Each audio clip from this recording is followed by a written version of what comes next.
as far as I know, everyone who signed willingly in the impeachment complaint, and there are 215 of us.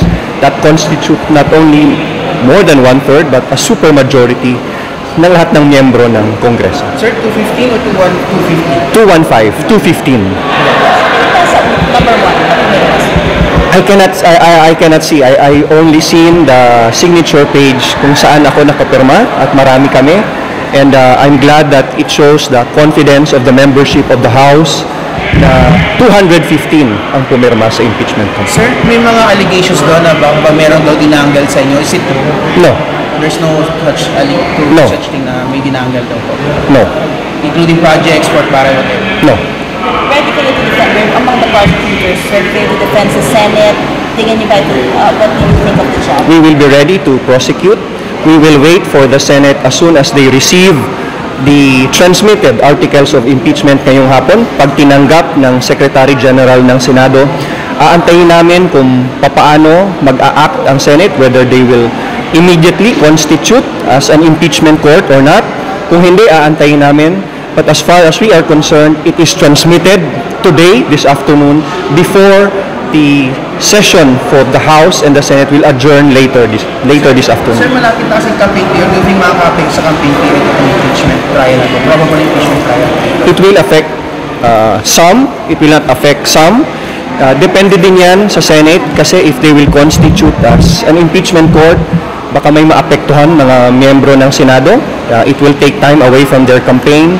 It will affect their viability as candidates sa ibang botante kasi may pagpipilian ngayon ang mga kampo. So we will see first how the Senate will react once they receive the transmitted articles of impeachment. Sir, pero as part of the prosecution team, ano mas gusto nyo, before the elections or after the elections? If it were up to me, it would be good if the Senate would constitute as an impeachment court as soon as possible. Depende yan sa pagpresenta ng evidence, depende how the Senate first will react, kung paano nila, kung magko-constitute sila. So right now, I cannot speak in terms of the schedule, kung gaano katagal or gaano ka-exec. Kamusta yung ebidensya ninyo? Tingin niyo, may hirapan ba kayo o hindi sa mag-prosecute?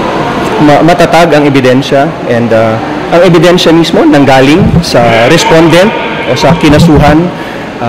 These are very grave and serious offenses against not only the President, but it's a violation of the Constitution. So ilalatag po yan ng prosecution team, and I'm confident that we have a strong case for impeachment, and we will wait for the Senate how to react and how soon they will constitute themselves as an impeachment court. Galing sa hearing ng good government, sir?